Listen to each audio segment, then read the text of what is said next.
വേനൽ മഴയ്ക്കൊപ്പമെത്തിയ കനത്ത കാറ്റിൽ പായിപ്രയിൽ വ്യാപക കൃഷിനാശം.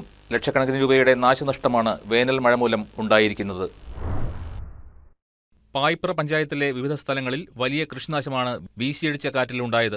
1500ഓളം ഏത്തവാഴകളാണ് കക്കടാശ്ശേരി പടിഞ്ഞാറച്ചാലിൽ അഷ്റഫിന് നഷ്ടമായത്. വിളവെടുപ്പിന് പാകമായ വാഴകളാണ് എല്ലാം. കുലച്ച് മൂപ്പത്തിയ വാഴകൾ വിളവെടുക്കാൻ ദിവസങ്ങൾ മാത്രം ബാക്കി നിൽക്കെയാണ് ഒടിഞ്ഞു വീണത്.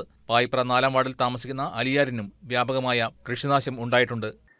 25,000 പാട്ടം കൊടുത്ത് വിൽക്കുന്ന സ്ഥലമാണ്. 400 വാഴ ഉണ്ടായിരുന്നു. വളമൊക്കെ ഇട്ട് വെട്ടിമൂടി കൊലച്ച് തുടങ്ങിയ വാഴയാണ്. ആ വാഴയായി പോയി കിടക്കണം. ഇത് നമ്മളിപ്പോൾ ആരോട് പറയാൻ പറ്റും? ഇനി വലിയ വെയിലും മഴയും ഒക്കെ കഴിഞ്ഞിട്ട് നമുക്ക് തന്നെ കിട്ടാനോ? ഇനിയിപ്പോൾ എന്താണെങ്കിലും മഴയല്ലേ. അപ്പോൾ അത് വാഴ മേടിച്ച് ഇനിയും വയ്ക്കാന്ന് വെച്ചാണ് വെട്ടിക്കളഞ്ഞിട്ട്. അലിയാരിന്റെയും ഏത്തവാഴ കൃഷിക്കാണ് നാശനഷ്ടം ഉണ്ടായത്. ലക്ഷക്കണക്കിന് രൂപയുടെ നാശനഷ്ടമാണ് വേനൽ മഴ പായിപ്ര മേഖലയിൽ സൃഷ്ടിച്ചത്. നേരത്തെ പായിപ്ര EB ജംഗ്ഷന് സമീപം താമസിക്കുന്ന ഭീമ റഹീമിന് തലയിൽ ഓട് വീണ് പരിക്കേറ്റിരുന്നു. കനത്ത കാറ്റിൽ ഇവരുടെ വീടിന് മുകളിലേക്ക് തെങ്ങ് വീഴുകയും തുടർന്ന് മേൽക്കൂരയിലെ ഓട് ഭീമയുടെ തലയിൽ പതിക്കുകയുമായിരുന്നു. News desk KCB news.